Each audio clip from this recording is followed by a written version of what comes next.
in 3, 2, 1, play.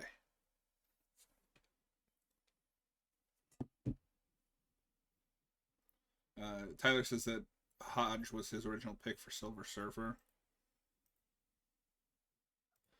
I I I can see it. I mean, I'd have to hear his voice because I think the voice is more important than who's actually playing the character. Just get like a stunt guy to do the actual mocap and then have a voice. Remember Universal? Sure. Remember China? Who? There was also something in the air at this time where in the third film in the trilogy we'd go to China because Pirates just did this the year prior Yeah, and at World's End. and that's a much better movie. Most would say. Uh, I from scene one, I was like, oh no, this narration is so flat, and this whole thing Yeah. exists to give you the villain's motivation.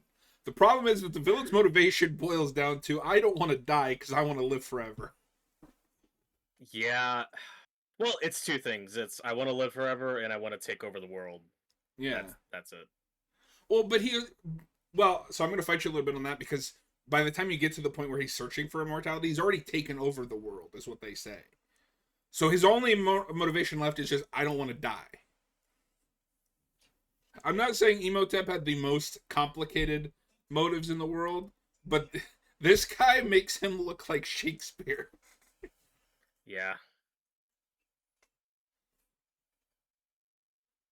It's also just I'm not a history guy. I don't really care about history. This feels like something I would write if asked to write like a historical character.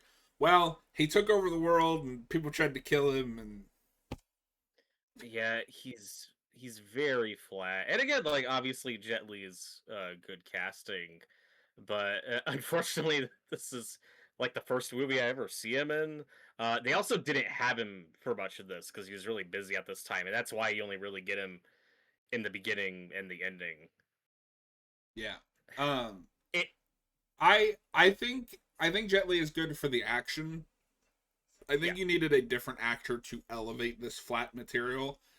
He is not what I would call a versatile actor, and I don't think he has the screen presence to make this guy memorable like Arnold Vosloo did with Emotep.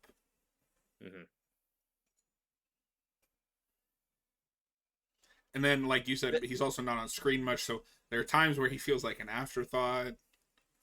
Yeah, well, I don't know. I mean, like there's cool bits here. Like I like showing the creation of the Great Wall of China and little bits like that. But this prologue just it feels like it just goes on to Yes. communicate very little. Like it makes the opening of the first film look so efficient and economical by No. comparison. Like you get what everyone's about and what's going on, and it's done. No, I Like can boil this entire thing down to two sentences. He took over the world and he wants to live forever. yeah. Sorry, three sentences. And he was cursed. And he can also control all four elements. I mean, five. I Because we also got wood. so because you're not as big into metal as I am, but there's a Megadeth song called Five Magics about learning different Mm. kind of magics, and when he said that he can control the five magics, that's all I could think of. Uh, no, wood is not an element No. because that's what they say. It's like fire, earth, air. Well, it's the four from Last Airbender plus wood. Like, But that's no, it's not because the other two, it's three of the normal elements, and then metal and wood. okay. So I just misheard that one. Yeah, wood is not an element. Well, it is according to this movie. Metal is like an offshoot of earth. Also, it doesn't help. I think this is what's that actress's name? Mulan, because she's in this. That's not Mulan. It's not. Are you thinking of Ming Na Wen? Yeah, she's in this movie. This? No, that's Michelle Yeoh. Oh, Well, whoops. that's on camera now. We gotta take down the stream. I would know if Ming Na Wen was in this movie. No, that's Michelle Yeoh, and I'll say I think she's a highlight of the movie. She's one No, of my but favorite what I was parts gonna of it. say is, okay, sorry. So it's not. I got her mixed up, but it's Michelle Yeoh. I think she's the one doing this narration, and she's reading it really flat. I genuinely can't tell if that's her or not. Okay. But no, I love Michelle Yeoh. You just saw her in your rewatch of Tomorrow Never Dies. She's the Bond Yes, girl in that. she's so good in that. Very underrated Bond girl. Yeah. Um, and this is the first thing I ever see her in. I think she's, whether that's her doing the narration or not. Outside of that, I think she's very good in this movie. She's all, and then of course recently like had her big comeback with Everything Everywhere All at Once. So now she's kind of a big star again.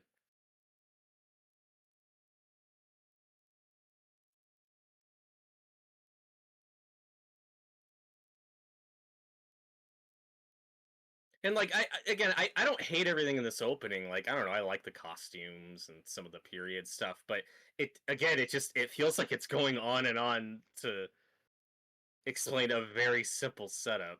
Yeah. And then this is going to be a recurring problem throughout the movie. So what I've always liked about this movie is the change in setting. Going to China.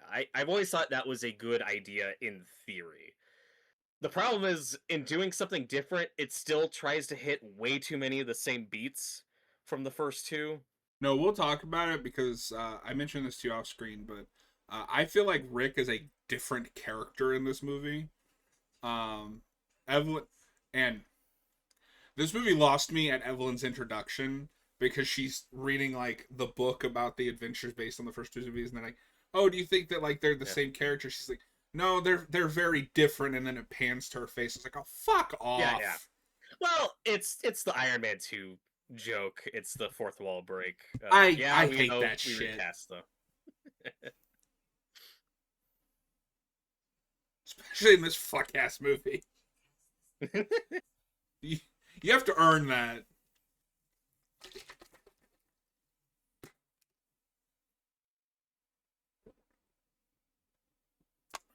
So, but one of the ways where it's repeating too much from the first movie. So, okay, this time it's not the mummy antagonist who has a love affair, it's his friend or like his general that has the love affair that makes everything fall apart. But again, it already feels too familiar.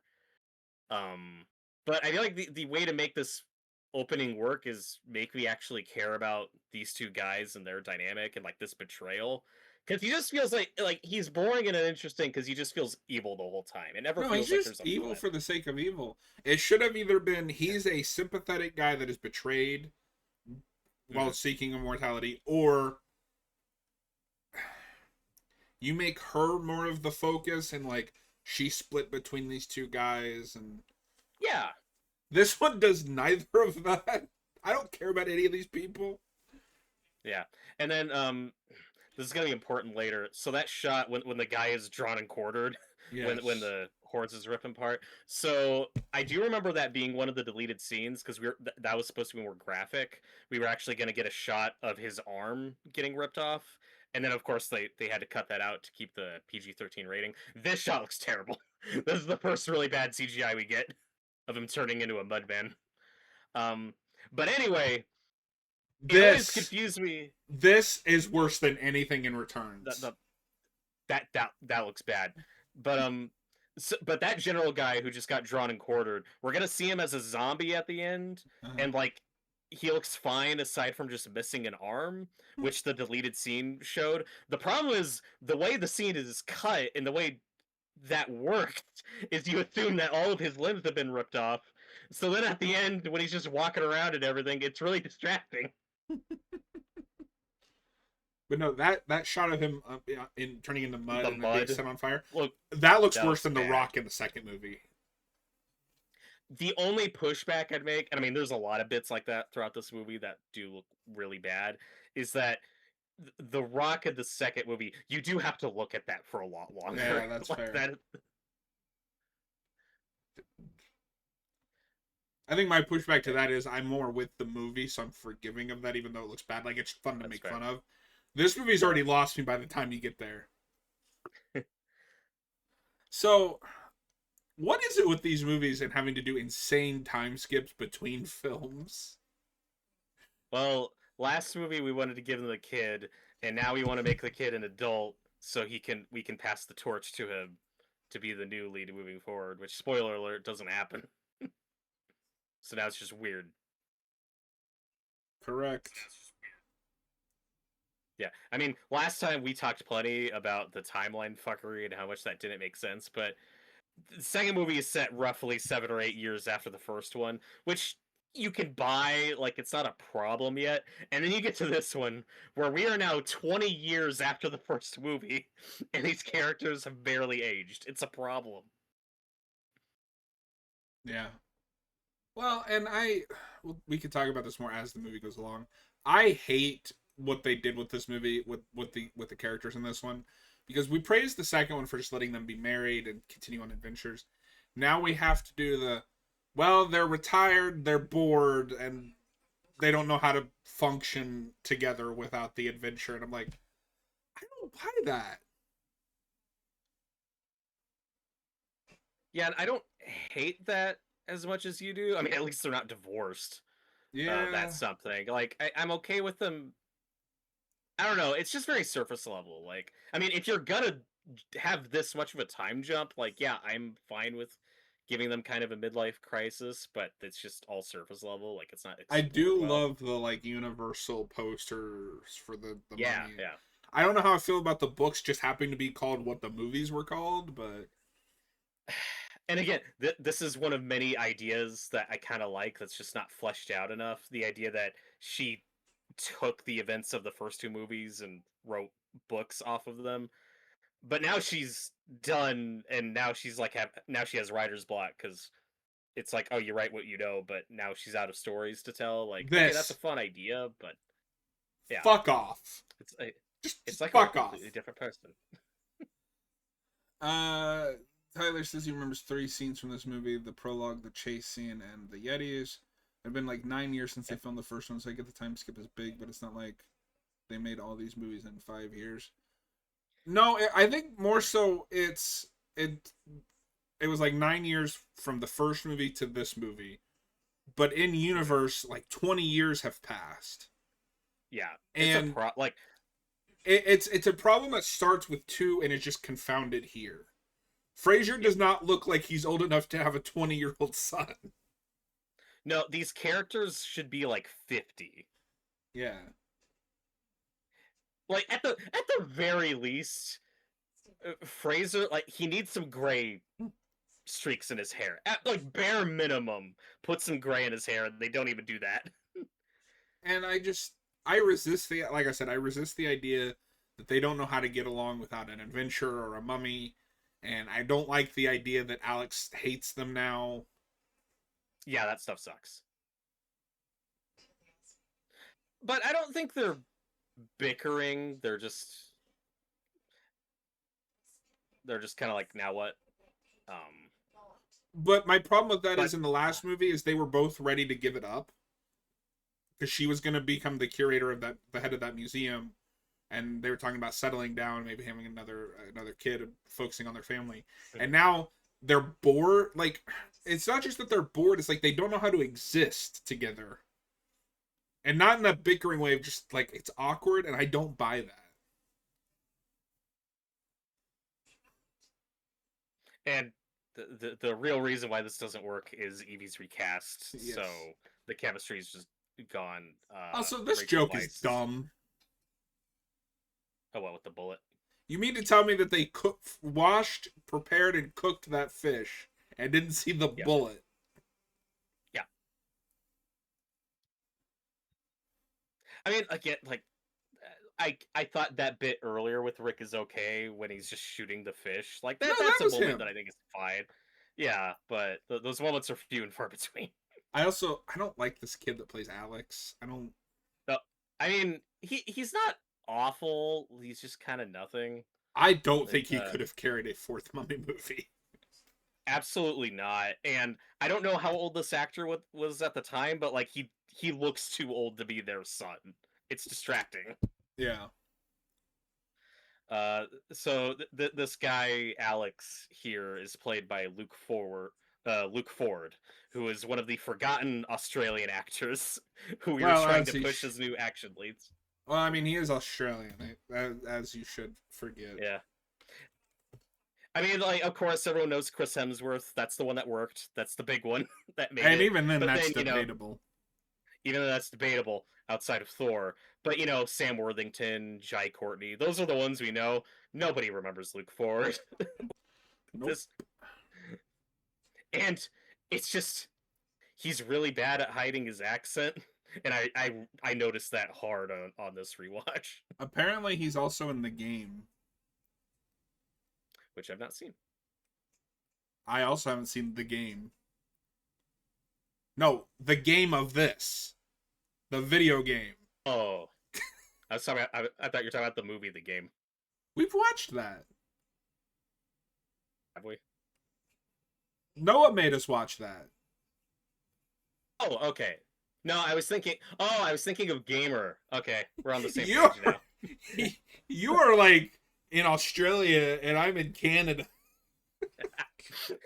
Which are two of Luke Ford's nationalities, so Yeah. it all tracks.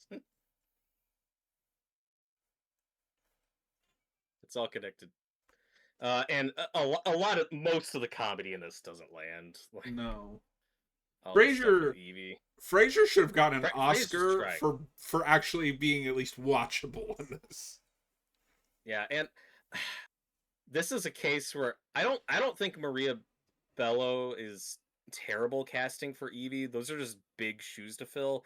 And again, I don't know like if it's direction, if it's writing, or if she's just miscast. But like obviously, like the chemistry is just not there. The That Frasier chemistry. had That's with my Rachel biggest Weisz. problem.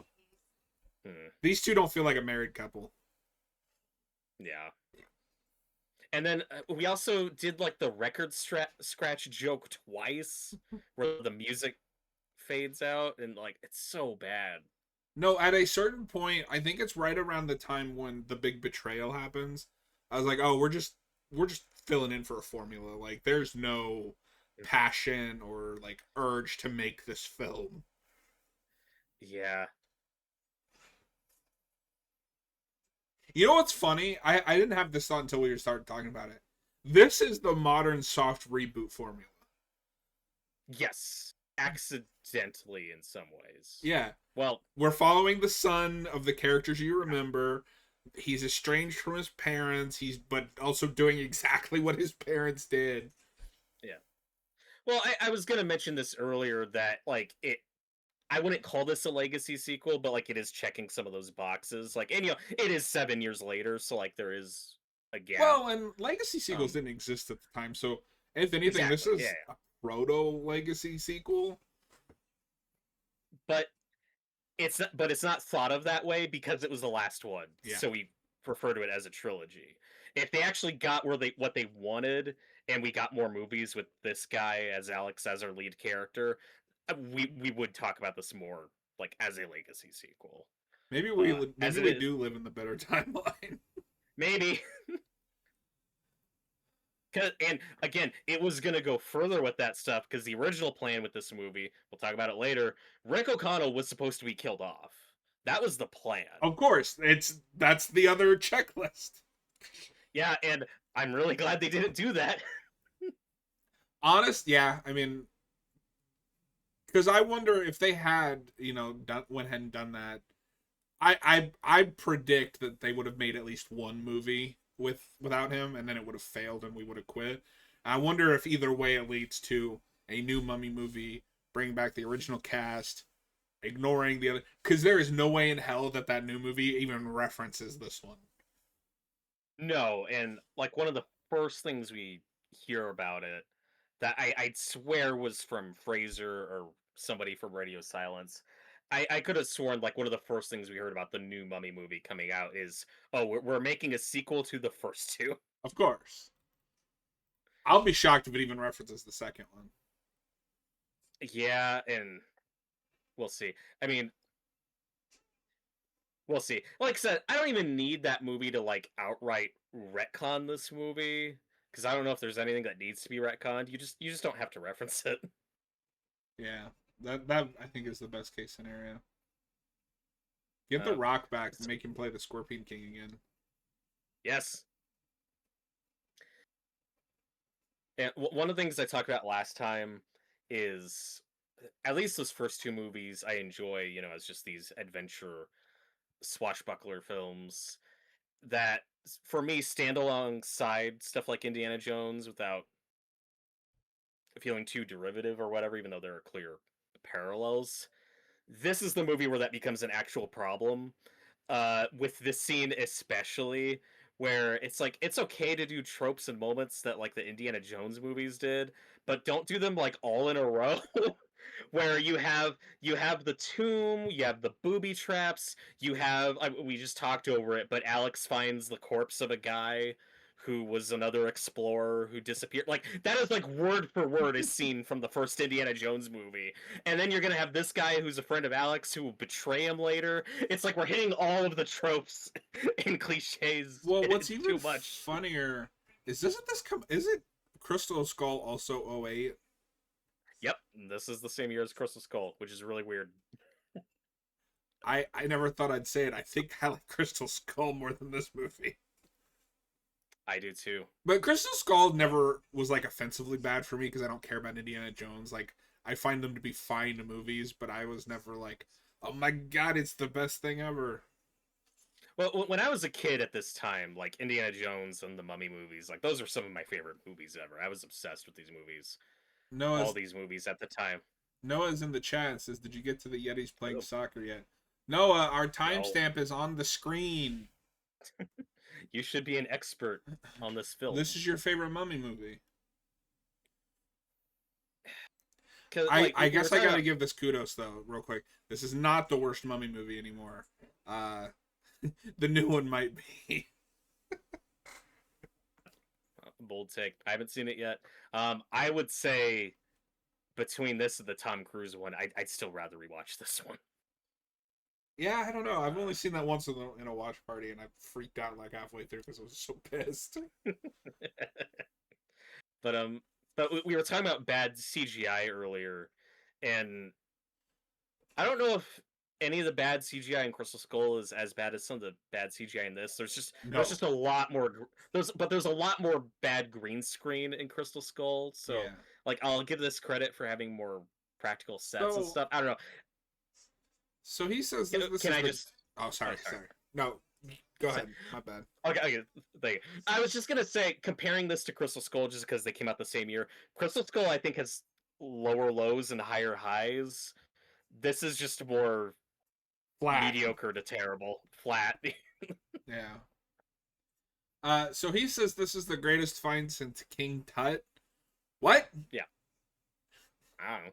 I don't know. I feel like you can't do that with your made up mummy guy. Like, fuck you. No, Noah, I don't know. That could be 20 minutes in. Fuck, that's true.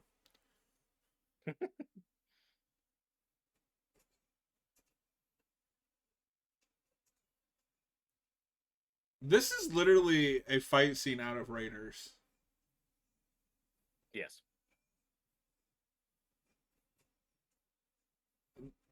There's no like tension in this scene either. No.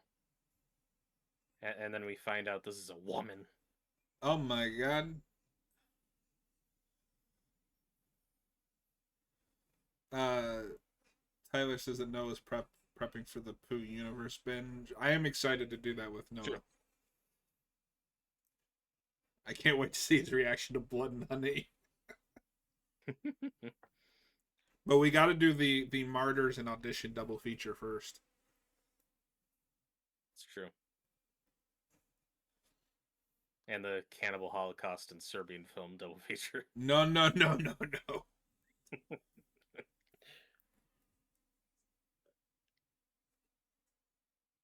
There's also a lot of bad ADR in this movie where you can just tell we're cutting stuff.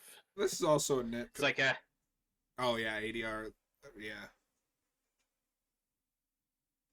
This is also a nitpick, but there's no actual mummies in this mummy movie, and it's kind of dumb. he's kind of a mummy. Oh. He's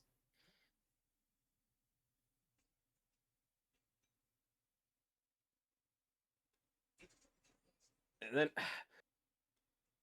then visually, this is also weird because this is the first like 2000s looking movie, just with the way the colors are, and it just looks off. I know what you meant. It's the first 2000s looking mummy movie, but just the way you said that, I'm like, yes, this is the first movie to ever look like the 2000s. Correct. This is the first one that did it. Yeah. It took them 8 years to get the visual identity of the 2000s, but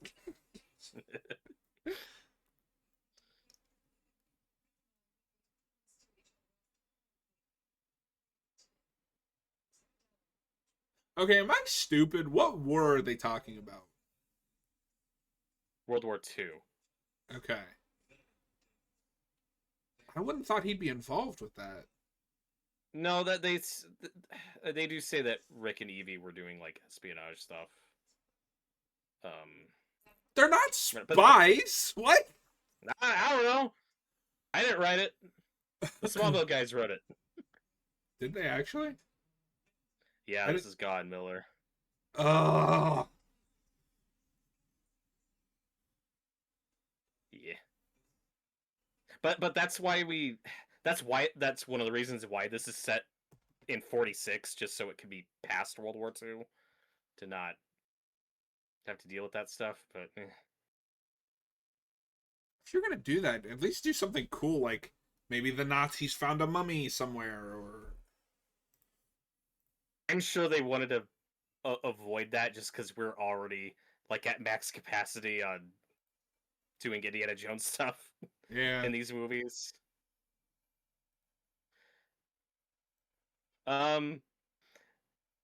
This so Jonathan owns like an Egyptian themed casino in China. That's so weird. I kind of love it. Yeah, no, that feels like like somebody with the script had just a Mad Lib. His bar is Egyptian themed, and it will take place, or it'll be located in China. Like coincidentally, because the main plot is involved with China, so it's just a way to get Jonathan in here. I will say, if there is one thing I do kind of appreciate, I still hate the whole idea of him being like distant from his parents, but I like that at the very least he's still close with Jonathan. Yeah. And okay, there are like 4 or 5 good lines in this movie. I don't know how many of them are improvised by John Hannah, but this is one of the good ones where he's referring to that woman and he says in archaeological terms, that is a tomb many pharaohs have lain. Yes. That's a good line.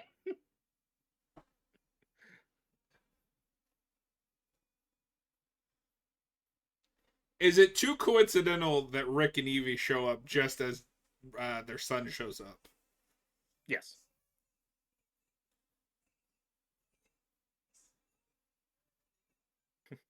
Who are you and what have you done with my sister? They should, you know what they should do for the 4th one? This Evie's been an imposter the entire time. She is the mummy. Hey, remember on the 2nd one we established that he's an ancient member of an ancient order designed to stop evil? That never comes up. Nope.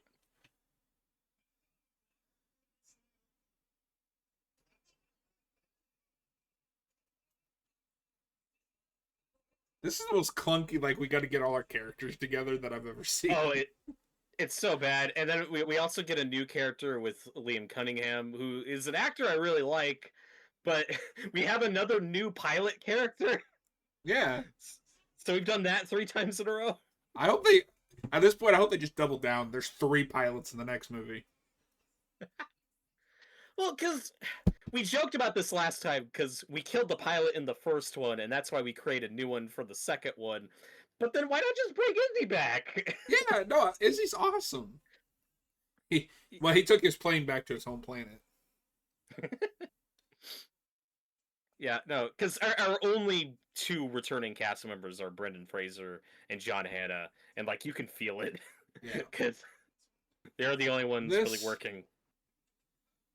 I'm even more annoyed now that I know that this is the Yeah, Smallville writers because I know that they can do family drama. Say what you will, but I always thought Smallville did that mostly really well with the Kens. And this feels like Spider-Man 2 Goff and Miller that are just writing drama for the sake of drama. well, that is one of the better movies. Uh, but all That's a this sad bar. Spider-Man 2 is great. But like all this stuff with Alex, it's just like the lines like we haven't been family in a long time. It's like why? Like it's So, that okay. so doesn't Sorry track. to interrupt. But I have major beef with this scene. A little warmth and encouragement would be nice. Rick went to the ends of the earth for that kid in the last movie. And now you're telling Yeah, me that he's the cold and distant dad? Fuck off. yeah, that doesn't track at all with that second movie because like remember when they were actual loving family who went through this insane experience together? Yeah, no, Rick in that second movie goes, he is more important to me than anything. And now he's like, well, it's implied that I cared about him. What? Yeah, And if you wanted to do something interesting with that, you could like that's how Rick was raised as you get older, the dad pulls back and is more of a guidance than a loving father figure, and like that's a wrong way to raise a child. But we don't do anything with that. It's just oh, I was at the end. yeah. He's like, oh, I was wrong.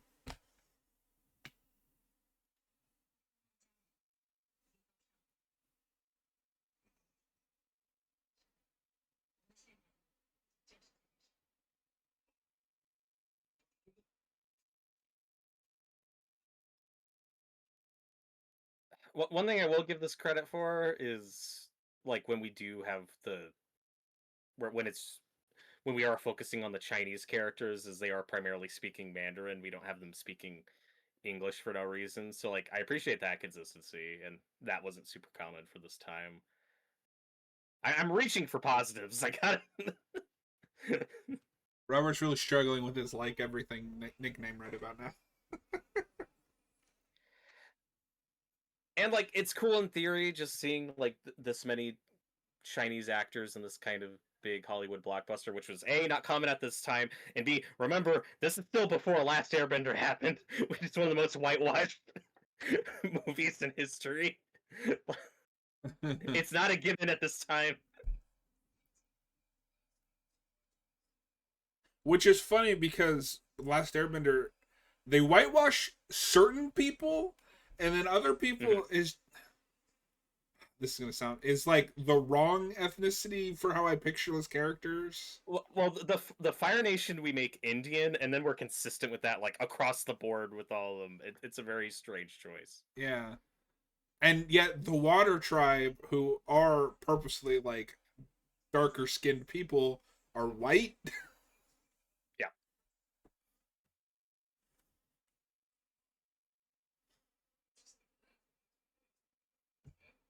Oh No, god. With what you were saying with this movie's cinematography, like being very 2000s. So I watched this on my computer before and it looked fine. I'm watching this on my TV now, and dear God, this is the most boring looking movie. There's like nothing eye popping about it.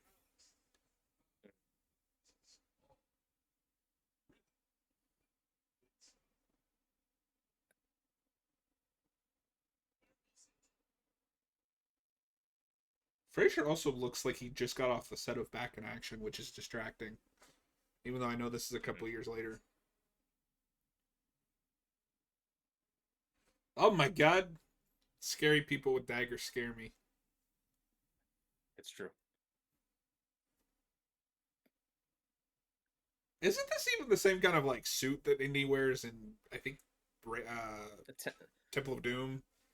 Yes, which is a callback to Goldfinger, because in the opening of Goldfinger, Bond has the Yes. white suit, I so love that that's why we're opening. doing that. Shocking. It's a great Positively opening. shocking.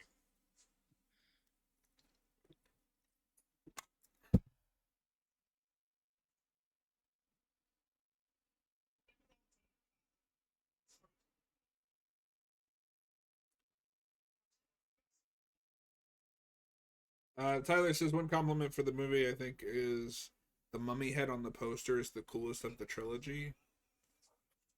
I guess. I don't It's know. something. I still think the first one has the coolest one. There's something Eh, ominous about that face in the sand. I like I that don't you know. own that I don't movie think at least twice. it's true. Yeah, I got the DVD trilogy and the Blu-ray trilogy, And and the DVD. So you own it 3 times. well, no, just the DVD and Blu-ray. Oh, okay. So this is the DVD part of that DVD set. Yeah. This is the box. Oh, okay. So I that's for what the some reason DVD I is thought for. it was like I forgot that they did that for Like a separate. DVDs. I thought it Mhm. might have been like the Blu-rays nowadays we do, where it's just like a box. Yeah, no, like I said, I was obsessed with these movies when I was a kid. This was like one of the first like big DVD box sets I bought like with my own money. So here's a character we've seen exactly one time in this movie betraying the characters that we're supposed to care about, but I don't know why. I don't know what these people want or what their motivation is. It's also just like the Indiana Jones movie that came out just a couple months before this. It's really weird. Yeah. Noah says that his compliment for the movie is that it ends. The credit hit the That's debatable. when you hit the credits, that is a great feeling.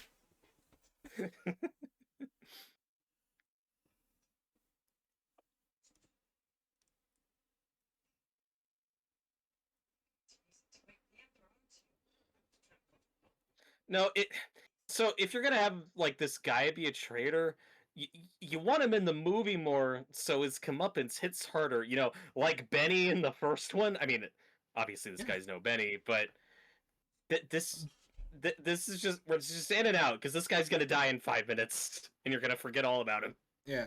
So we this is an hour and 57 minutes, not quite 2 hours. We're 36 minutes in when this betrayal happens. I don't know what his beliefs are. Even if it's just money, sure. But then why does the army want this so bad to pay him? We're post World War II. I don't. What side was China on in that war? I'm not. I don't know. Yes. Okay.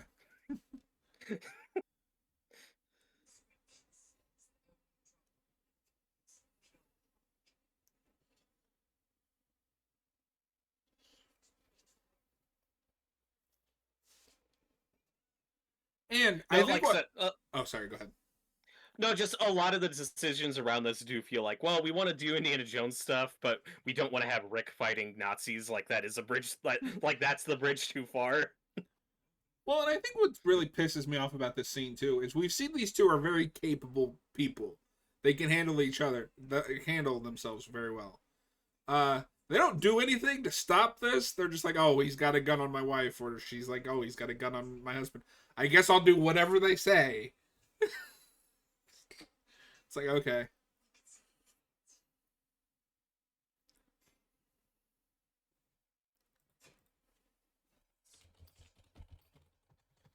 Oh my god, this is a Goffin Miller script. Their hero doesn't do anything.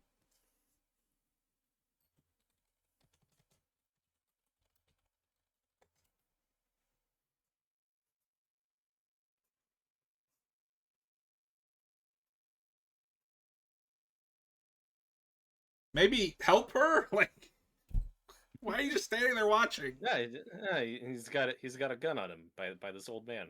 Oh, how embarrassing. No, and we didn't even start. Why do they need Evie's blood, and why do they need her to speak ancient Chinese? Like they don't. I'm So, very confused by the setup here. so I can explain half of that.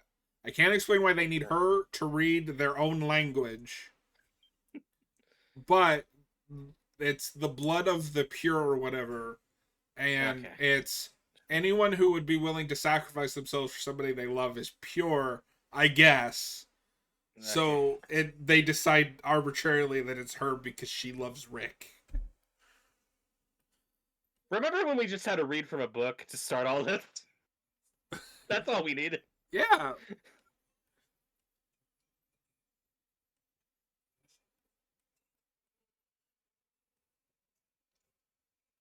I like how Tyler says that China would have been on our side, like he was on a different side in World War II.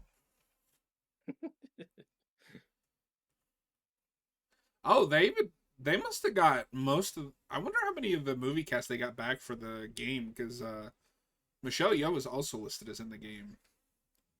Yeah, I think they got. I mean, the mid 2000s, like that was the height of that, where we were doing a lot more movie tie-in games, like with the movie cast. Of course, Peter Jackson's King Kong was one of the big ones. Like I'm that, still so there sad there we were a couldn't few finish. years there.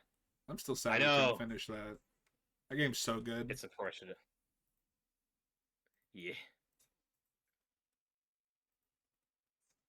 I wonder if they got Frasier.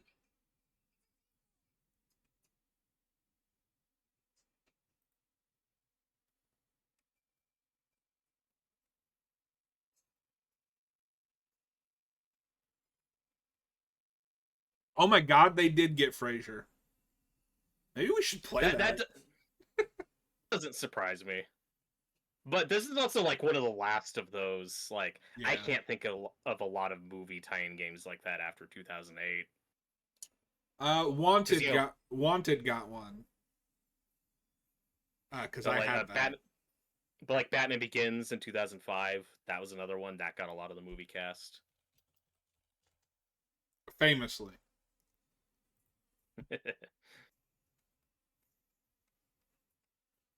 Little pig, little pig.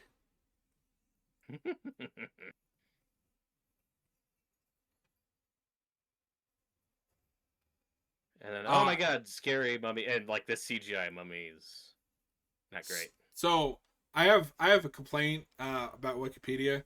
I typed in movie tie-in games to see like what they were, like what uh newer ones were. But this lists any game that's based on a movie. Like this lists that RoboCop game from a couple years ago. But that's not a tie-in to the Yeah, movie. yeah, That's yeah. That doesn't count. Noah says that Australia was too busy fighting emus. That's not true. They lost the war. Apparently, there is a Space Jam: A New Legacy game. You should play that. Oh, we'll play it when we start our Space Jam channel. I mean, I do love the first Space Jam, but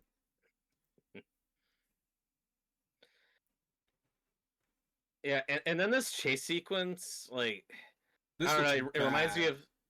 It looks bad. It reminds me of the chase scene from the second movie, just not good.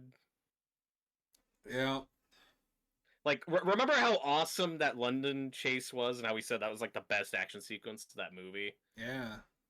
And that's just, I don't know what happened here. I think Rob Cohen maybe just A wasn't the right fit, but B like he is an action director. Like we got an action guy to do this movie. Like he's known for making good action movies, and the action in this is just really lackluster. I think they have an aging Brendan Fraser, as much as it hurts me to say, who had Yeah, hurt himself on the other movies. Uh, yeah. they have a script that doesn't know how to balance action with character drama, and they have a CGI budget of like $2. Because yeah, I don't know if you've ever seen the original Fast and the Furious or Triple Yeah. X, but I think those movies have pretty good action. Oh, I love Fast and Furious. And then they never made any more. That's a series. No, I was that's another series I was obsessed with when I was a teenager. Same. Like I was really into those for a while. For me, the series ends with 7. I I tip out after 7. I have that And too. Paul Walker was the main character of those films. You shouldn't have made any more after he died. yeah, Although I had to think 7 was laugh. like I saw a clip with Michelle Rodriguez the other day complaining about, well, how many Marvel movies can you make, really? And I was like, seriously? like you're Have you seen the franchise you're famous for? yeah. Which is now getting what, like 3 TV shows? Yeah, You and hear they about haven't that? even finished, because doesn't 10 end on a cliffhanger because it was supposed to be part Yes. 1? They Oh, never. we're still getting 11 Oh. in a year or two. Oh.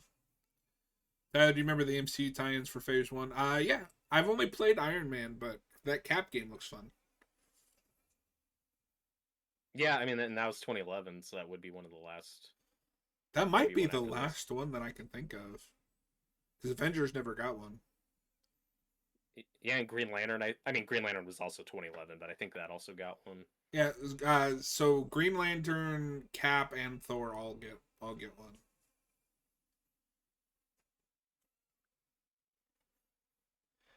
Yeah, even just like visually, this is a step down from Returns, which was a step down from The Mummy. Yeah.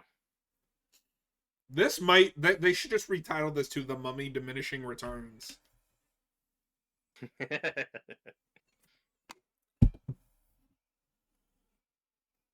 Well, in Rick, like, I mean, there's a quote from Brendan Fraser saying that by the third movie, he was held together by ice packs and duct tape.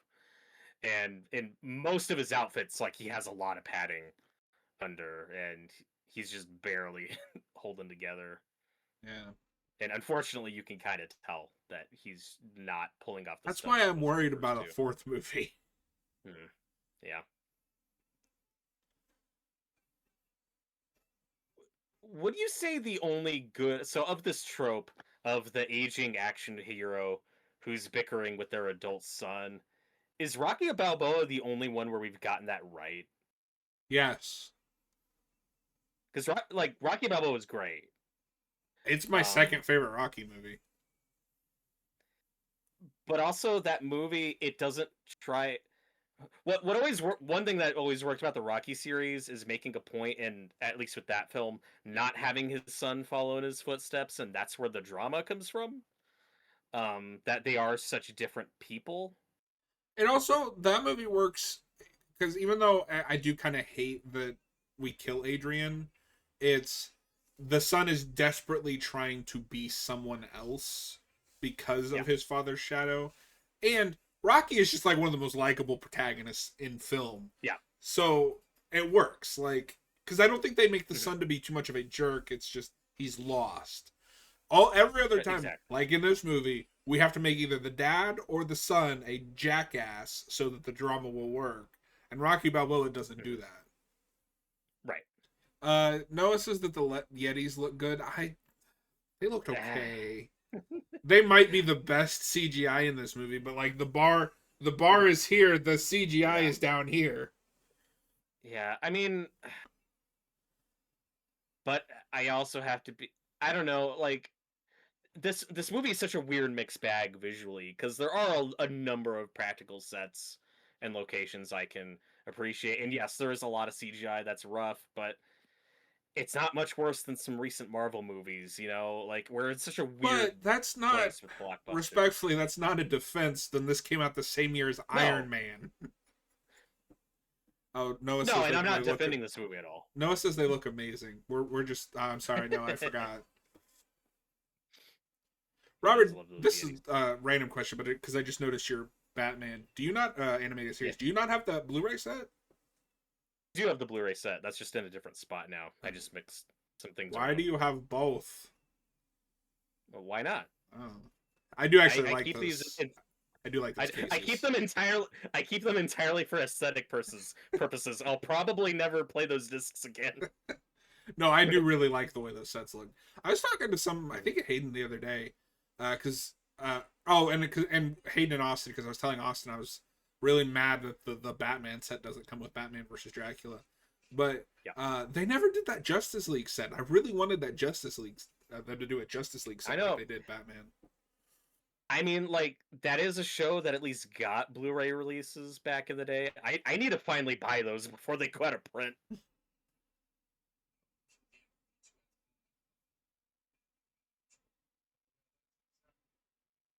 Okay, there's a really weird line here where they're talking about having a new mummy, and then Jonathan's like, "And this one's got superpowers," and I'm like, "Yeah, like the last one." Yeah, That's not a new develop. That's a weird line. no, I remember that because that comes up a couple of times where they act like they've never faced a mummy with powers, and I'm like, what? Yeah, and part of why this mummy is so lame. We talk about him being able to control the five elements, and all he really just does fire stuff, and like it's so lame. Like, do more with that. Hey, And then remember he'll cause an avalanche later. That's kind of it. remember when we had Oded Fair and like he was really Yeah, cool and like had good chemistry with Frasier. Now we have Lady. yeah. Well, it's Also, because she. Alex was like, I could have killed the Emperor if you hadn't gotten in the way. I was like, what? Yeah.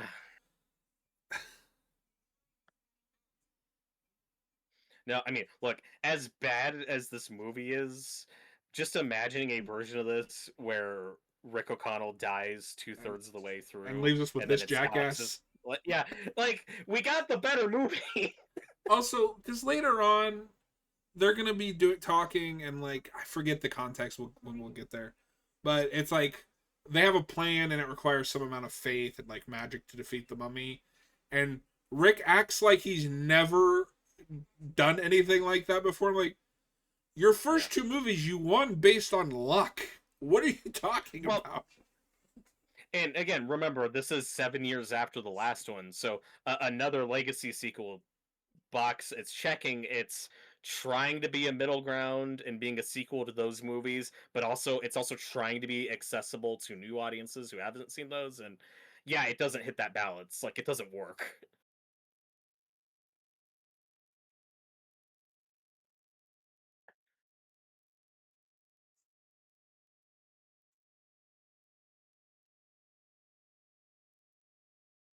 It's it's kind of that thing. I don't have that complaint, but I've heard people complain about Indiana Jones. Like every movie, he doesn't believe that supernatural things can possibly exist, even though he's seen supernatural things exist in other movies. It's that in this movie, but like an actual problem because these are serialized Yeah, movies. yeah,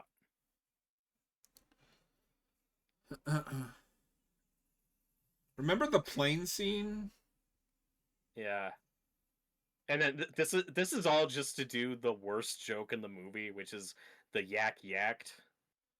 Oh god. That's where we're at now. Having said that, Jonathan has more chemistry with this fucking animal than anyone else in this movie, and I wish it was in the movie more. That'll be the Taika Waititi Mummy 4 where with the screaming goat. God,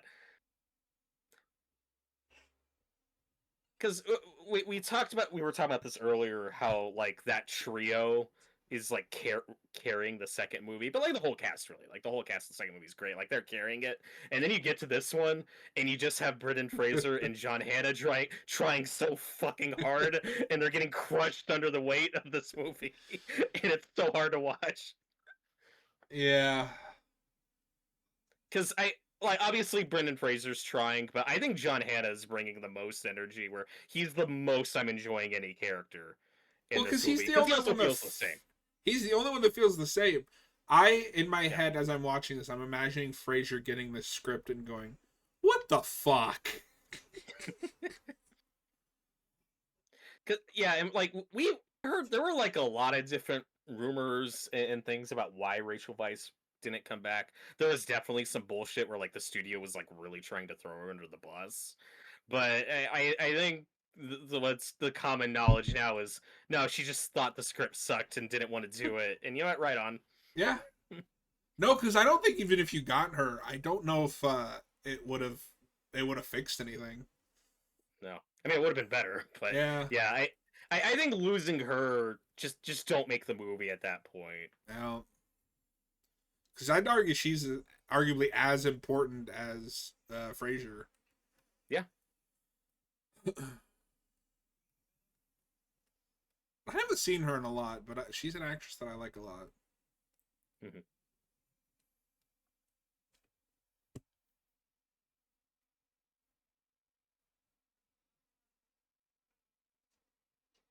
I remember I used to think that was her in Night at the Museum, but it's not. It's Carla Gugino, I think, in that first movie. I haven't seen that movie in years. Same. I liked it a lot. Oh yeah, that was one I liked when I was a kid. I did not like 2, and I didn't even see 3. Yeah, three I need to see just because that's one of Robin Williams' last movies. Yeah, that's the only reason. And even then, because I think he's only in a couple scenes, I'd probably just like YouTube his scenes. Okay, now we're in the Uncharted 2 portion. Yes. To the point, I think this might be the same area because it even looks like Uncharted 2.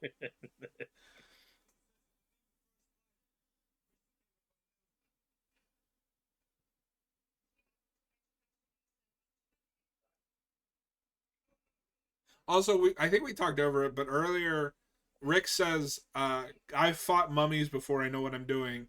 And Alex's reply is, you fought one mummy. And I'm like, yeah, that's still one more than you did. Also, technically two, because he also killed the Scorpion King. And if fucking Jet Li counts as a mummy, so does the Scorpion King. So I agree with you, but I think just with Frasier's delivery, that is one of my favorite lines in the movie. Just yeah, say mummy twice. Yeah, no, that's great. He makes that line work.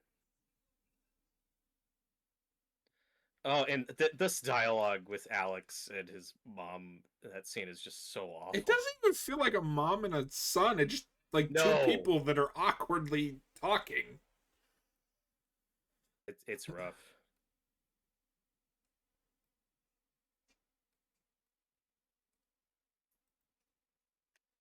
I always forget that Rachel Weisz is married to Daniel Craig, I know. Good to for them. James Bond himself.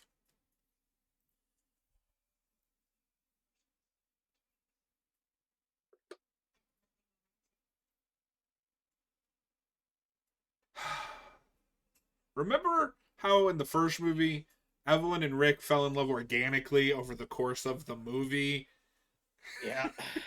and didn't have somebody in their ear going, hey, you like her, right? Uh,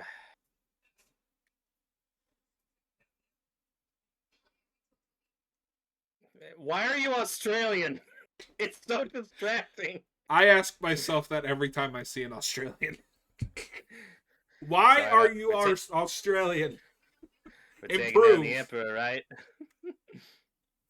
Good night, I mate. mean, I We mean, gotta take down the Emperor.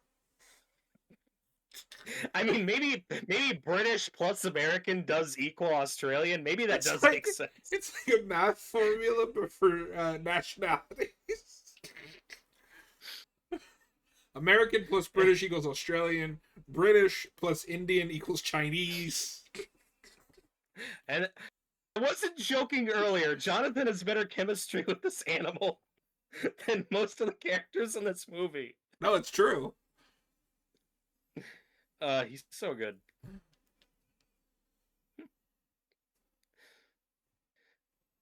But with Alex, it's just more distracting because we talked about how British that kid is in the second one, and then he became Australian between movies for some reason. It's so weird. See, the thing is with Rick, because earlier, Evie's like, "Well, you should have been warm, warm and caring."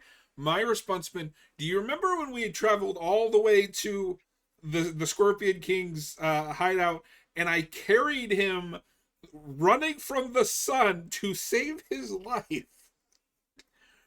Remember when Yes, you died?" yes, these things absolutely should come up. Also, for some reason, we give Jonathan an emotional moment where he says goodbye to the yak, and it walks away like the pony in Lord of the Rings. It's so weird. It's so bizarre, The but I kind yak, of love it. Jonathan and the yak might be the best dynamic in this movie. It is. He's so sincere.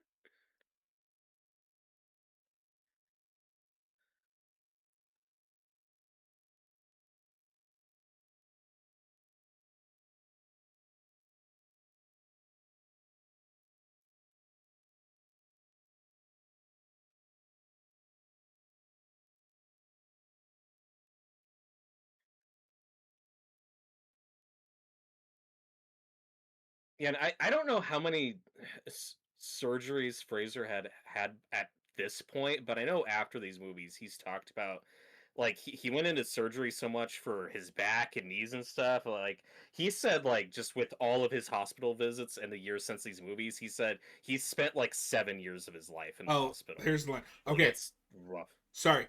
That the line that I was complaining about and the line we were just talking about Mhm. with the are connected. Yeah. So Mhm. his plan is to just run up and shoot them.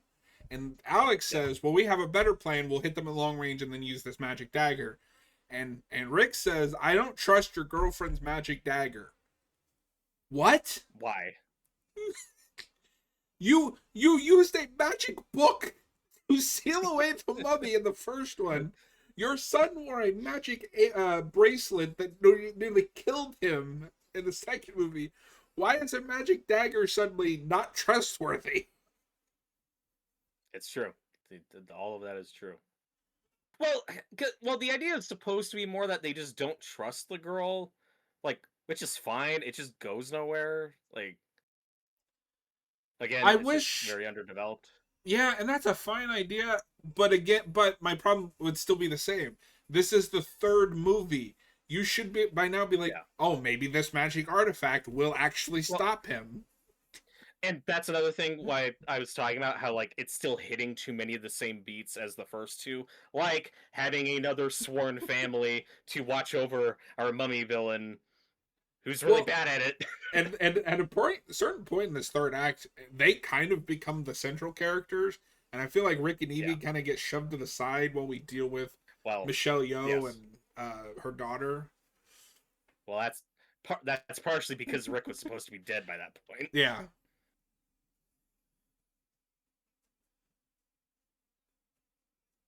But we're like, also kind of getting into the shaky cam a little bit here. yes, I was noticing that a lot more on a rewatch. Where I'm like, oh, well, yep, that's how you know it's 2000s because we're doing the shaky cam. Well, what's crazy Because too is because Taken is what really starts that, and it's the high Liam Neeson being old. well, Taken's a big one, but hey, at least that's a good movie. The Bourne movies are the first ones that like really lean into the shaky cam stuff. Yes, but my point is that Taken was what really popularized it, and that's the Sure. same year as this. Hmm. So at least they're not just like, well, Taken did it. I didn't know Katie Cassidy was in that movie. Yeah, I think she's the girl that dies. Oh, I haven't went back to that movie in a while. I love though clips. I think it's from three, where it's like 300 cuts of Liam Neeson trying to jump a fence. That that's one of the movies that like killed the shaky cam quick cut era, and thank God. Yes. No, that movie didn't need sequels, and that just proves it.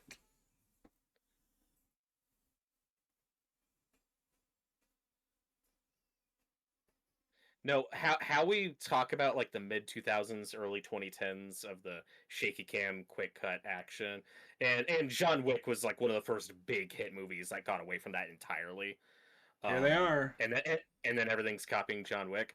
I really hope the bad trend that the 2020s are remembered for, is poorly lit nighttime sequences where you can't see what's happening. I really hope we look back and go, "Oh yeah, that was a weird thing we did in the 2020s. I'm glad we don't do that anymore."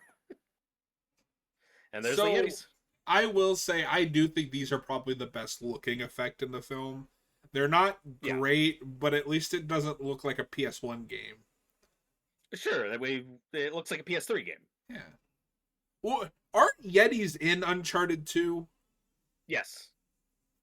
But the twist is they're not actual Yetis. They're Yeah. other kinds of guys just in costumes, but Actually, this might be quite the remains. same year as Uncharted 2. Or right before, because Uncharted 2 might have been '09. I love the idea of somebody at Naughty Dog seeing this and going, we gotta redo the third act. Here's our third act. Yeah, so this is before Uncharted 2, which is insane because this area looks exactly like the Uncharted 2 area. Yep.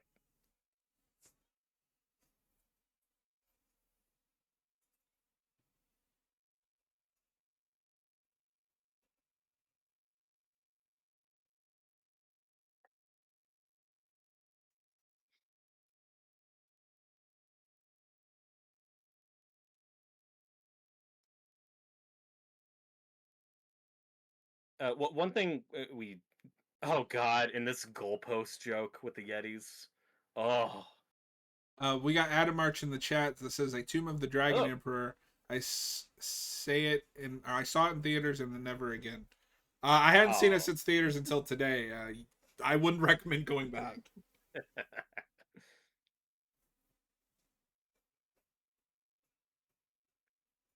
uh, one thing we haven't talked about yet that's kind of unique about this trilogy is the fact that each film has a different composer for the music. The first one was Jerry Goldsmith. The second one is Alan Silvestri, and those scores at least sound similar. Like they have different main themes, but they're in tune with each other. This one, the guy doing the music is Randy Edelman, who I'm not really familiar with. I think the main theme of this movie is fine, but like we were obviously talking over it earlier, but a lot of the music in this movie is like so whimsical and corny, like it makes some of like the bad comedy even worse. Mm-hmm. It really accentuates some of the bad comedy. So that's just another thing that hurts it. So you should know him. Noah would know him too. It looks like did Ghostbusters 2. Oh. Well, that's not a movie I really remember the score from. Yeah. He also did. He's done some stuff. Kindergarten Cop. The Last of the Mohicans. Angels in the Outfield. The Mask. The Indian in the Cupboard. And like, wow. that's a lot of stuff. But like based on some of those credentials, I could see him not being the perfect fit for this. No, Because I like I agree. said, the music's like a mixed bag. I think the main theme is fine, but there's just bits where it's just so hard on the whimsy that Yeah. it's just it's too corny for He these also movies. did. He also did the 1997 Leave It to Beaver, of which I'm the only person that remembers that movie. Correct. No, it's funny that because I didn't recognize that name, but now that I'm like looking at it, I recognize a lot of his work. Osmosis Jones, which I don't know if you have paid attention to that, but that's kind of been reevaluated a little bit. There's a Kid Rock song on that Yeah. soundtrack that has some of the most disturbing lyrics of all time. Have you heard about I that? never saw it. Not really. But yeah, that's a movie I missed. I never saw it. Adam Arch says we needed The Rock to appear as a terrible CGI character to make this one more memorable. That unironically would have been better. I mean, you get Jet Li as a bad CGI character. It's so weird how like the thing everyone knows about the movie Returns, the thing everyone laughs about is the horrible CGI The Rock at the end, and then in the very next movie, our big new actor we're bringing in, Jet Li, is gonna be a bad CGI character for most of the movie. It's not even one sequence. It's so baffling that happened.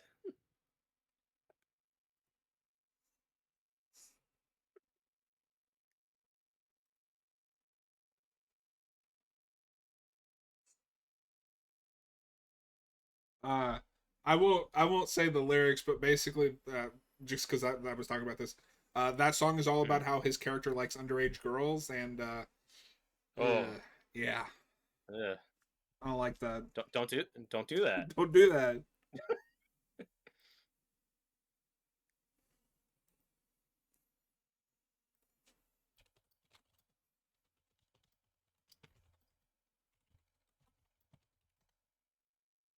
But this scene where Rick gets stabbed, I think this is where he was supposed to die. Uh,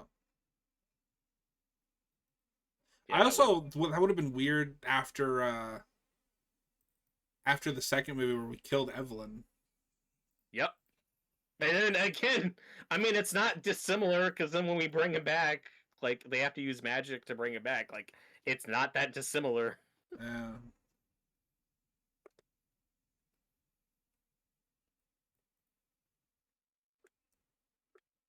And this avalanche sequence doesn't look great.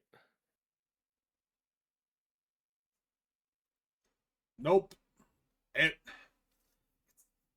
I can't decide if this is on par with the water from 2. I forgot too that we like did a big shadow of him in the avalanche, Of so course. it's even more like the face of the sand in 1 and the water in 2. I just Like, love the idea that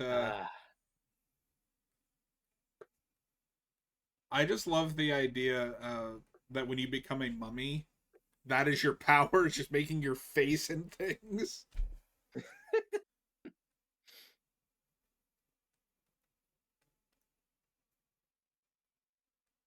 I will say Jonathan had a couple other great lines in that scene, like, and one that was like all over the trailers was "I hate mummies; they never play fair." But I think Jonathan's best line in that sequence is when he says, "Why do I always have to save the day?" That's a great Jonathan line. Yeah. And that's all I got.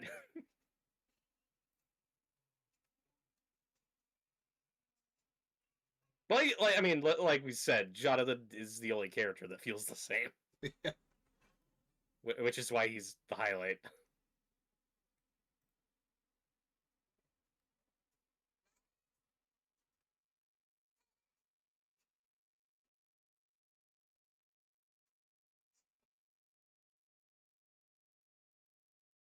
Yeah, because when I was watching it earlier, by this point I was already just like kind of checked out. Like I'm listening, I'm following, but I'm like, I don't fucking care. Imagine how furious he would have been in the theater though if we did kill Rick here. Oh, I would have pissed. Especially when I was younger. I would have pissed. I would have been pissed is what I said, you fucking idiot.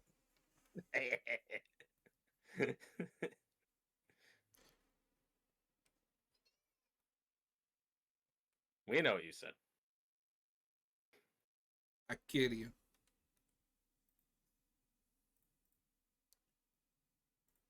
No, and I remember there being plans for more movies after this. Like I think we were gonna do like an Aztec mummy movie after this. Like that, it could have been cool, but I wouldn't have trusted it. I would have trusted after this one. How I this think turned there's out. two problems. One, yeah, I wouldn't have trusted after this.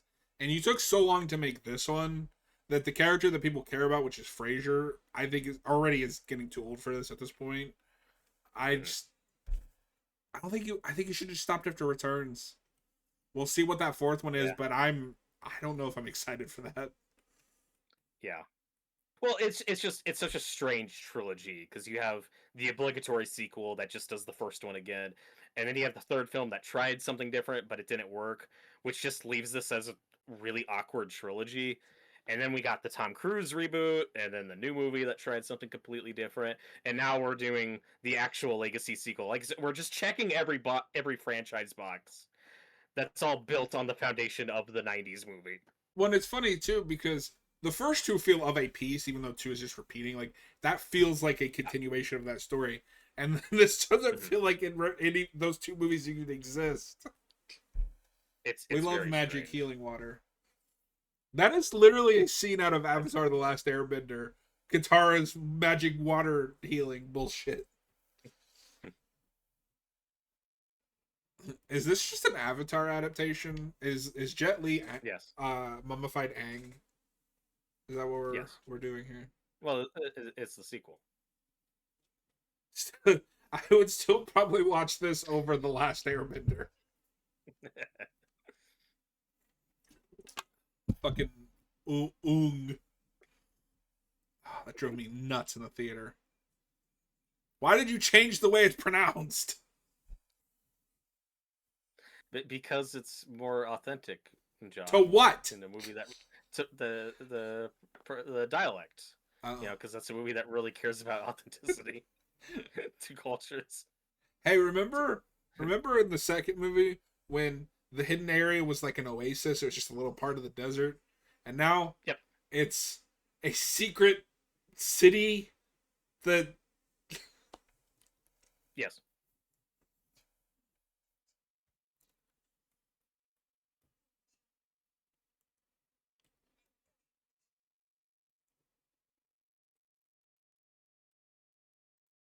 Boy, how you doing? I'm Oh, Alex.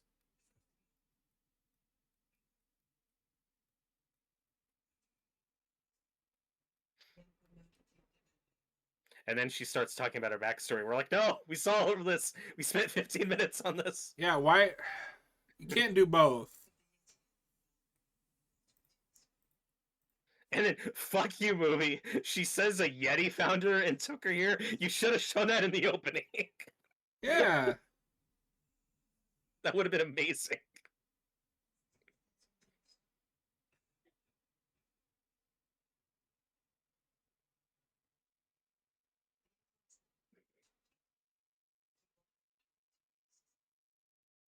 Okay. So I missed this. That his goal is this pool. I don't know if you've had this thought. I don't even know if you've seen this movie. Why is um the thing that everybody's after in this movie the pool from Tuck Everlasting? I don't know. But also, what we're told is when he reaches the magic pool, is he'll get the abilities to like turn into any monster, but he can already control the elements. I don't know why turning into big scary monsters is an upgrade. It's very confusing. I don't know. I don't know if you've ever seen that movie, but that whole thing is also about I a have not. pool that is about a pool that like keeps you young forever. Well, If you keep drinking it. also like the magic water in Indiana Jones and the Last Crusade that the bad guys are trying to get to. I don't actually. I've never seen the movie, but we had to read the book for school.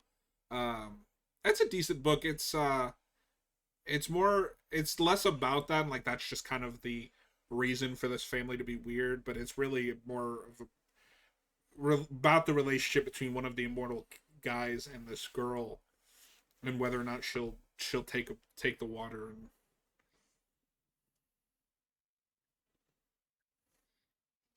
There's never why is this been a so better awkwardly shot? because it's romantic. There's never been a better debate about immortality in cinema than Exorcist 3, when George C. Scott is talking to the priest, and the priest is like, "You don't want to live forever. You'd get bored." He's like, George C. Scott's like, "I'd have hobbies." I guess I too would like to live forever. No, that's great. Unironically, my favorite kind of representation of immortality is Doctor Who, where at a certain point he's the last of his kind, but he's also basically immortal. He's tired and old, and but he keeps going. Well, I mean, also we're seeing that with Angel, Yeah, and Buffy.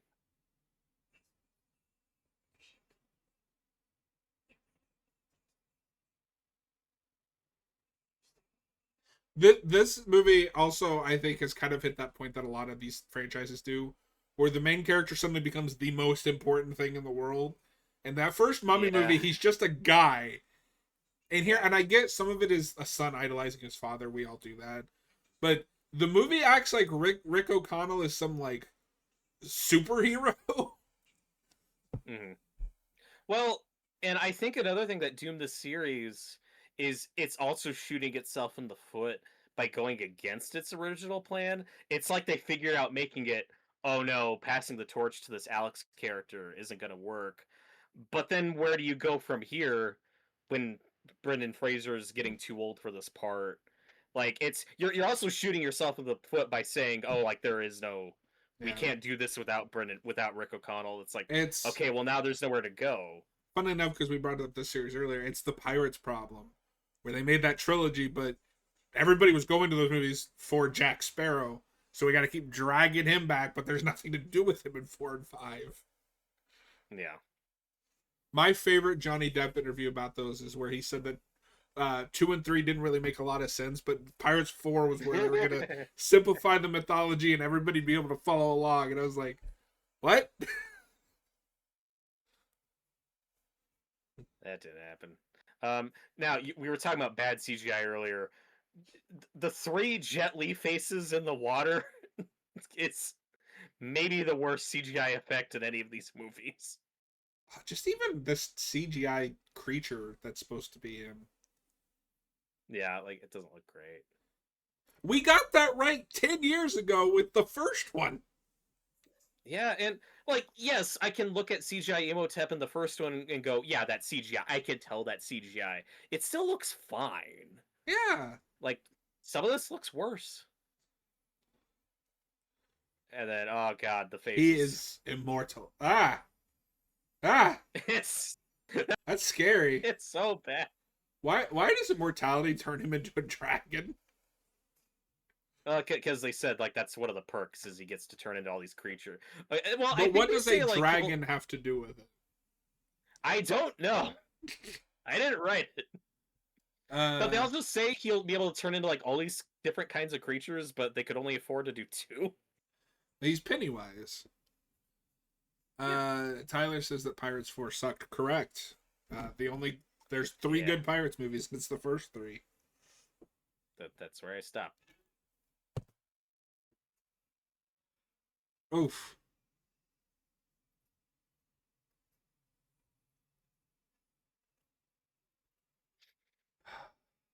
And then the damsel is captured just like the first one. This is just noise. Like, Yeah.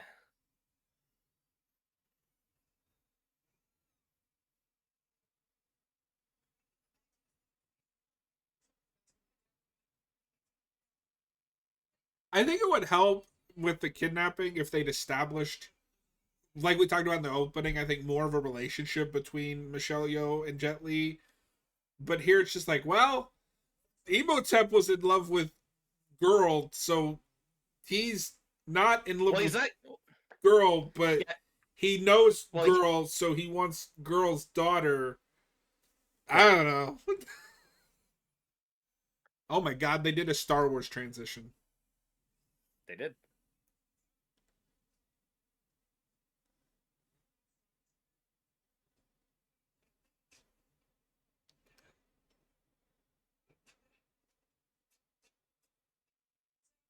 Here, Dad, is that for me? Yes. Like, Well, it's their bonding. It's the only thing these guys have to bond over in this movie are guns.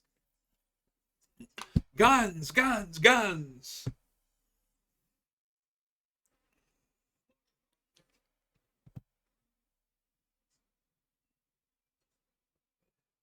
And I There's I, I don't like it because it is kind of that thing I'm just kind of sick of like it feels like the writers know that the audience knows that they've been here and done that. But Rick and Evie kind of have this been here, done this attitude out throughout this entire movie. And I'm just like, we get it. This is the third one.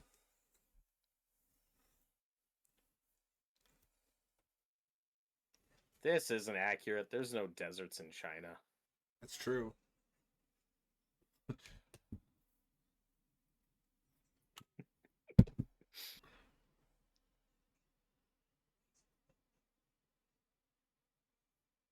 And This is the again, I character they just want us to root for, ladies and gentlemen. it is so hard to pull this off.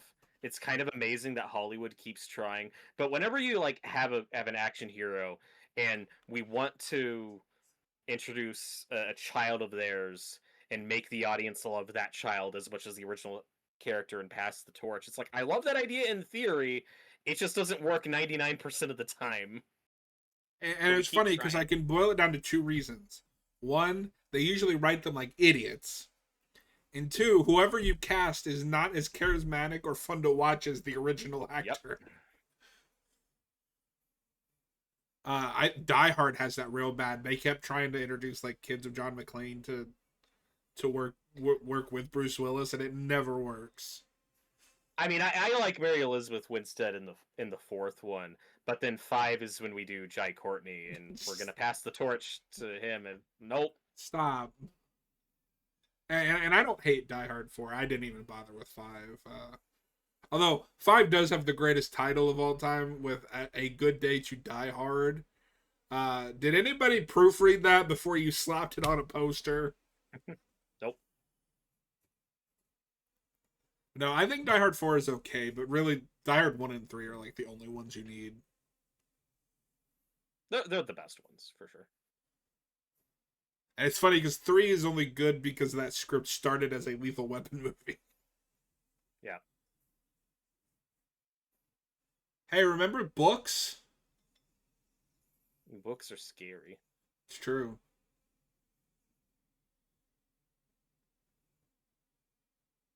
Oh my god, we got Jet Li now. He's back.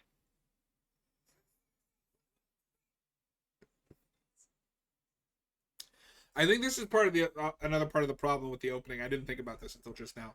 So he says, "Today you awaken to a world of chaos and corruption, and we're going to restore order." But I don't know what his beliefs are, or what his motivations are, other than power. It's kind of the Yeah. apocalypse thing in X-Men, the movie Apocalypse, where I want to rule the world because I'm the bad guy. I don't really know what I'm gonna do once I win, but I want to rule the world. Yeah, because like we haven't done anything with this guy like actually observing the modern world and interacting with people. Like he's just been blowing shit up this whole movie. Yeah,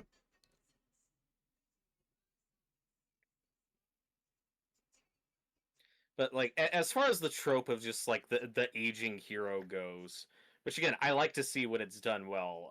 Obviously the Rocky movies do this well, and Ash versus Evil Dead is a good example. So it can be done, yeah. You're but talking this about is just such a weird with the middle ground. kid. Just like yeah, and just that trope in general. But this is also a weird middle ground because Rick O'Connell should be like 50, but he doesn't look 50, and we're still pretending he's younger. Like it's a very strange middle ground because we're not actually aging him. Yeah. Well, and it helps with like Ash vs Evil Dead, where that is still Ash's show. Like she doesn't suddenly become a another protagonist. She is Yeah. a thing for him to worry about.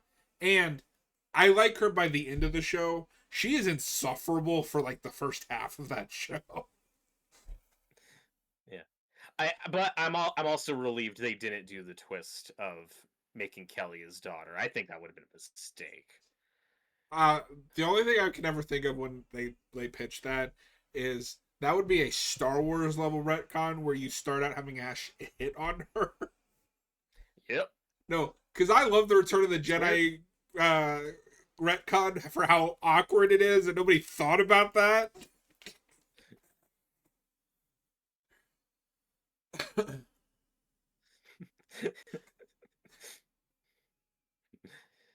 How do we resolve this love triangle? Well, two of them are related. Okay.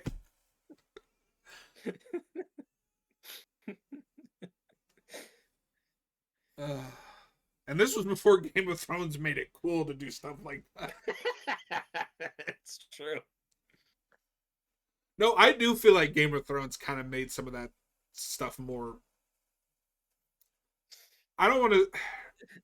More wider audiences were more like willing to let that Go with it. go with it. But Star Wars just always does weird. That is one thing every trilogy has is just weird relationship shit. Because then you get to the prequels where you have that weird age gap between Padme and Anakin, and like I think it's very easier to accept that because they look the same age. by the second one, Yeah, by the second one. and that's only because those actors are the same age.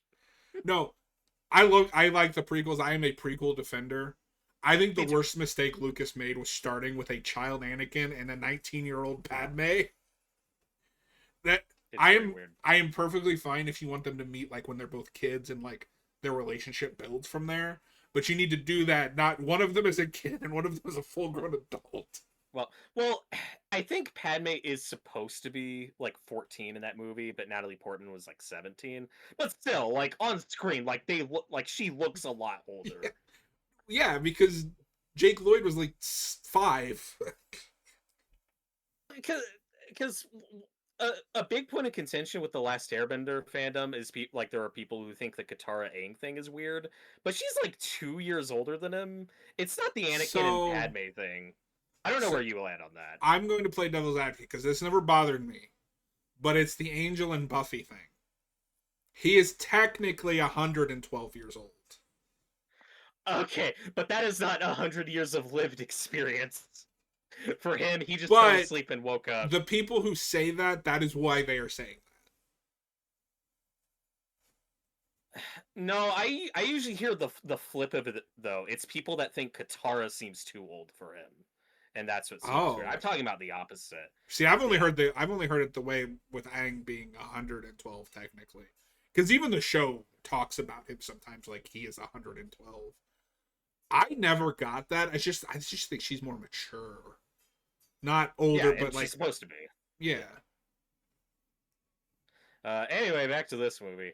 That Well, this this is this a is such a fight, nothing thing that we have to talk about is Avatar: The Last Airbender.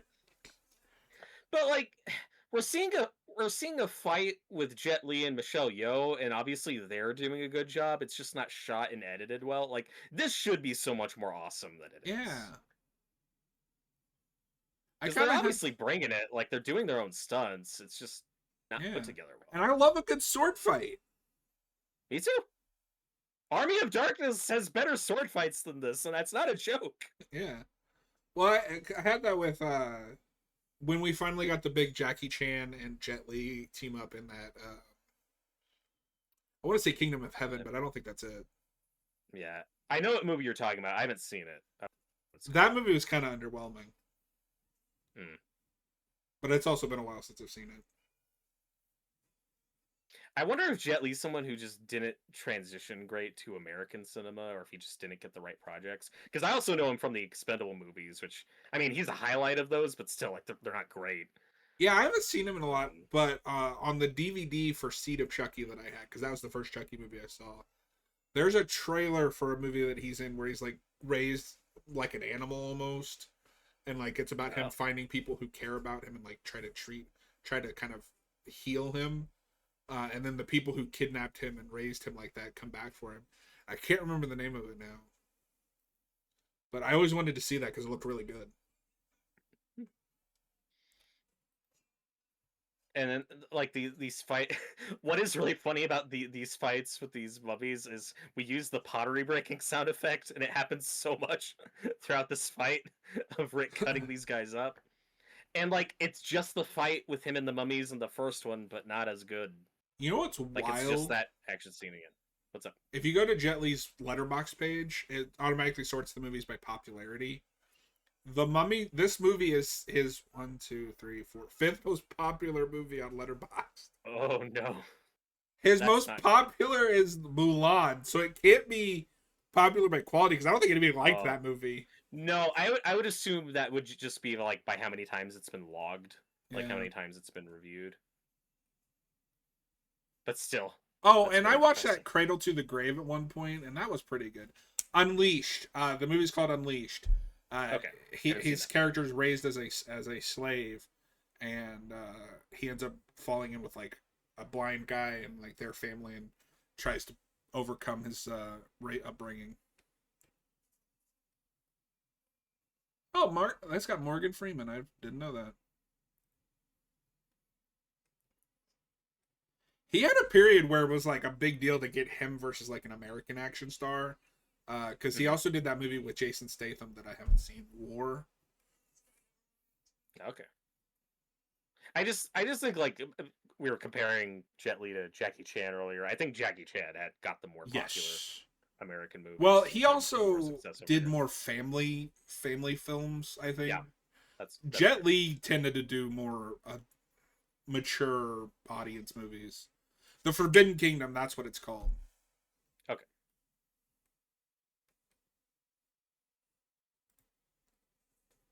Oh no, this woman that I definitely cared about is dying.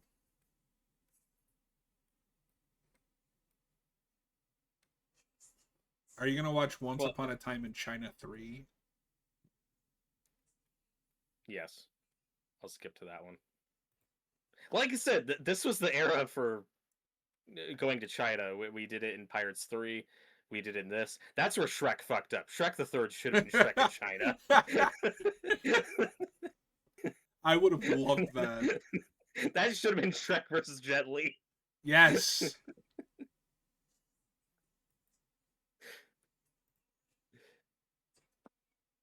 Oh, now you believe in the magic dagger? Yes.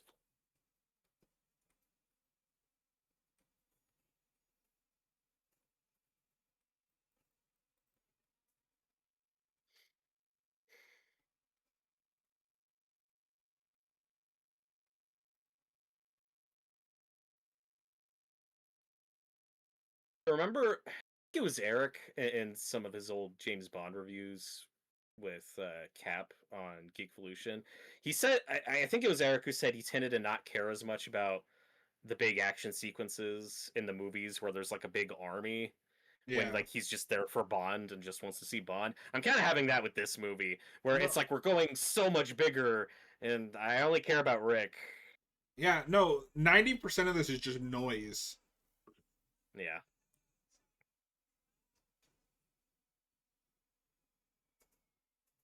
I kind of have that with Bond too. I like the Bond third acts that are more. I don't want to say Personal personal, but yeah. or intimate, like just on him. Like, I'm a big defender of The World Is Not Enough, and I love that that third act is just him in a submarine.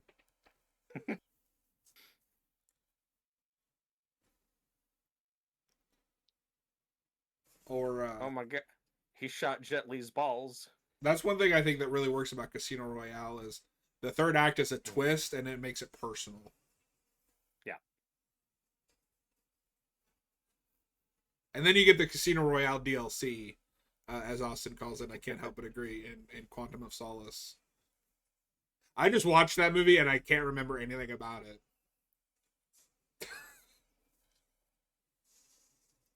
Oh my god. That thing looks like it came out of Where the Wild Things Are. Do you remember that book? I never read it, nor did I see the movie. I missed it. I read the book a lot, but it's like a kid's picture book, and I Hmm. remember seeing the movie, but it's one of those things where that book isn't really a storybook, so they had to kind of fill in the gaps, and I remember not liking it as much.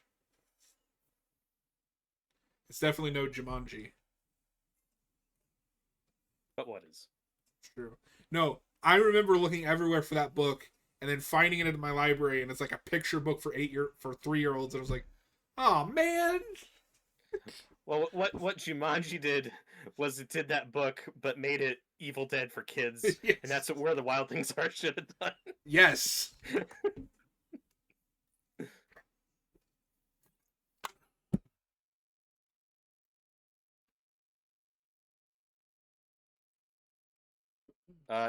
This kill with these two villains is pretty gnarly. It's also just an Indiana Jones death Also dumb. sequence. Let him go. Well, she has a line like "We die together" or something, because I guess they're supposed to be a couple, but that's like nothing.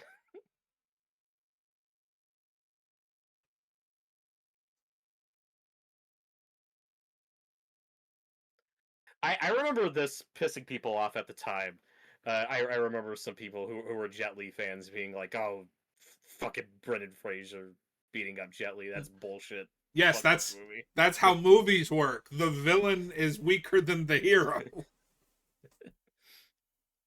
I fandom has gotten really bad about that. They will latch onto like a side character, and when that side character doesn't save the day, become the most important thing in fiction, people act like they're underrepresented in the story. I'm like, no, they are a side character.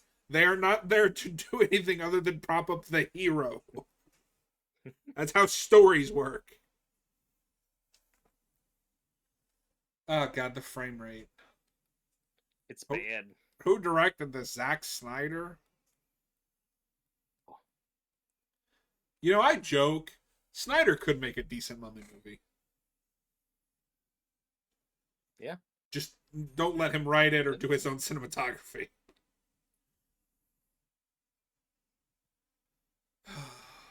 Are you excited for when we have to do Army of the Dead? Yeah. Have you seen that? Yeah. Ugh. Only once. I never watched the prequel. I forgot it came out. I had no interest. Oh my god.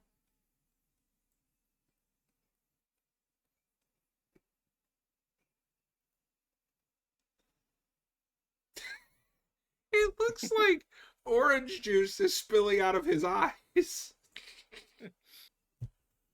Oh god.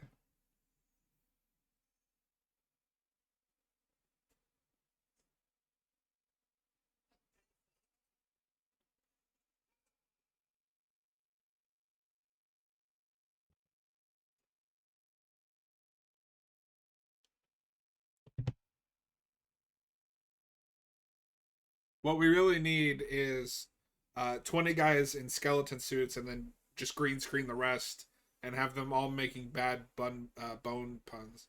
This movie makes me love Army of Darkness even more, and I didn't know that was possible. Yep.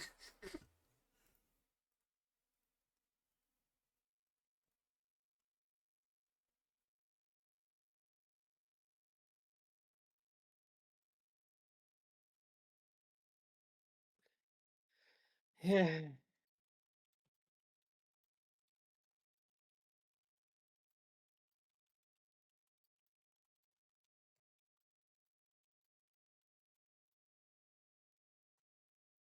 Apparently, the next movie was far enough in development that they were like, "Oh yeah, we're gonna bring Alex back, but we're not gonna bring his love interest back." Yay!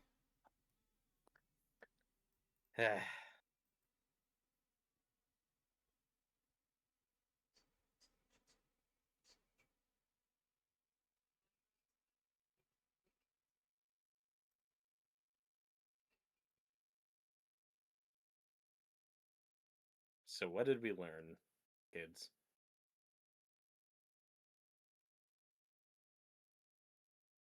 And I remember there was a quote from the director saying he wanted this movie to be, more personal and more gritty and darker than the first two. I don't know if that's the movie he wanted to make, but that's not what we got.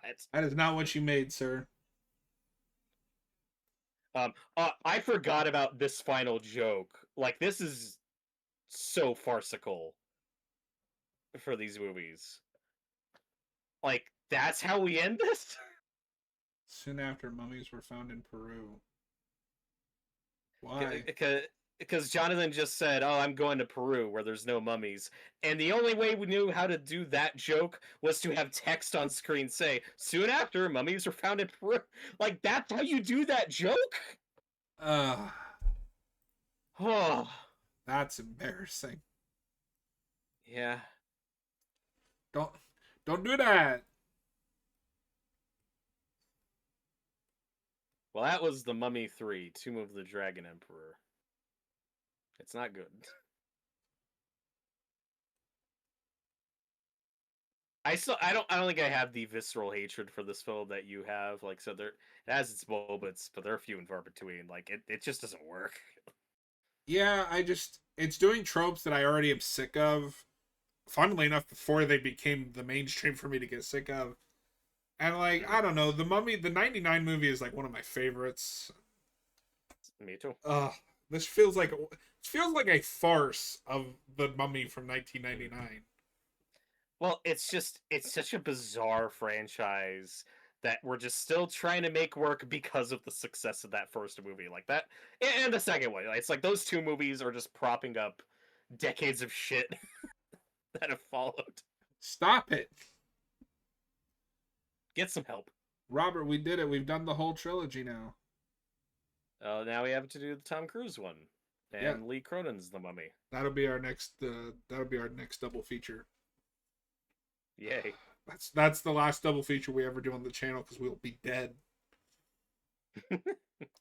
Well, everyone, that was The Mummy, Tomb of the Dragon Emperor. If you're watching after the fact, we appreciate it.